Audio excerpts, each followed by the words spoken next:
Good morning guys.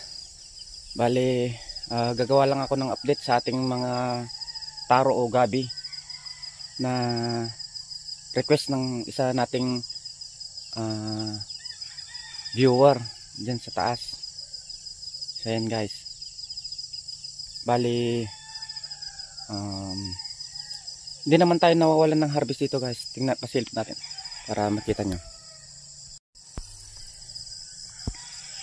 Bali ito siya guys, yung kuwan natin. Tinutubuan man siya ng damo. Pero may mga kuwan pa rin tayo, nakukuha tayo dito. Yan. May mga sumusunod pa. Yan. Yan, may malit pa doon sa baba. So, yan yung mga kinukuha natin. Bali, kuwan pa lang ngayon. Ilang araw. Kasi nag-harvest tayo dito every 5 days. At ako naman ay hindi hands-on dito sa pag-harvest guys. Kaya halos wala akong update sa mga kuwan natin. Yung bintahan dito, wala tayong problema guys sa bintahan. Talagang kuwan pa rin. Kailangan sa merkado ito. Yan. Sunod-sunod yan. Ito mga kuwan lang, napabayaan na to. Dapat nasa raw sila. Mga napabayaan yan. Kaya may mga tumubo na. Kasi kung minsan hindi namin nahaharap yung pag-harvest nung una.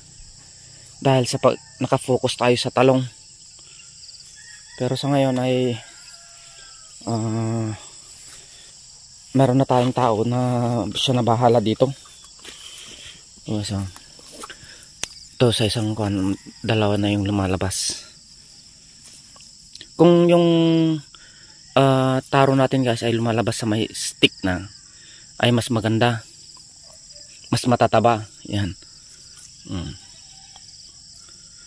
Dito may sumusunod na rin dito, matataba ng mga yan. Dito pa lang ay nakakakuha tayo ng more than 50 kilos. Sa lawak ba naman nito guys, alam naman na kukunti kapag, lalo na pag ginawa natin 1 week ang interval ng harvesting natin. Nasa 1 metro na mga yan. Kaya napakaganda. So guys, nagtanim na sila ng bago na mga palay. Tayo tuloy-tuloy pa rin. Sila naghihintay pa lang ng ilang buwan na naman bago sila mag-harvest. Tapos kukunti pa rin yung income yan sa pagpapalay. Pero dito tuloy-tuloy yan. Kung halimbawa minimum na natin guys, nasa 40 kilos lang tayo. At ang presyohan ay 50 pesos. 2,000. Kamo na every week na yun. Every week. Pero ang harvesting natin dito every 4 days. Kasi kailangan natin i-harvest yan ng every 4 days. Pero kung minsan wala tayong time sa every 4 days, 5 days, 6 days, umabot pa ng 1 week. Lalo na kung minsan mapilit yung ating buyer at gusto niyang magkaroon siya ng ibebentang ganon, taro, kailangan natin supplyan, i-move natin yung araw natin para makapag-harvest tayo. Ito lang yung isa sa mga taro natin or gabi natin guys. Yung unang video na nakikita nyo ay nandun, active pa rin. Mas malinis yon kasi wala siyang masyadong damo. Kasi sobra-sobra yung kanyang tubig doon, napupuno talaga. Pero ito wala na siyang tubig. Dito sa amin kasi wala ng ulan guys. Pupuntahan natin guys yung isa pa nating ganito para makita nyo na talagang may kita dito guys. Yung ganitong product. Kasi bago tayo, kung sasabayin natin yung pagpapalay, 1 month lang ang hintayin natin or higit pa isa't kalahating buwan, mag-start na tayo sa pag-harvest. Kaya lang ang napoproduce nila medyo mas mapayat lang, pero all goods yun guys, all goods.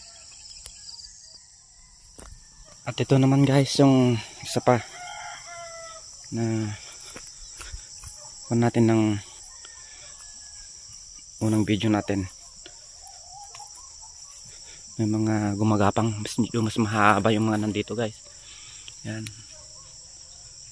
At talagang hindi pa kasi na-harvestan ito. Ito nakakakuha tayo ng megit 10 lang dito. Hindi pa umabot ng 20 kilos yung kayang ibigay nito. Kahit nagawin pa natin 1 week yung interval. Lapitan natin guys. Ano? Tuloy-tuloy lang siya guys. Kahit na ilang beses pang magtanim ng palay yung mga kapitbahay natin, ay kagulayan natin, ito tuloy-tuloy lang siya. Kaya kung sa akin lang, mas magandang itanim ito kaysa magtanim ng palay.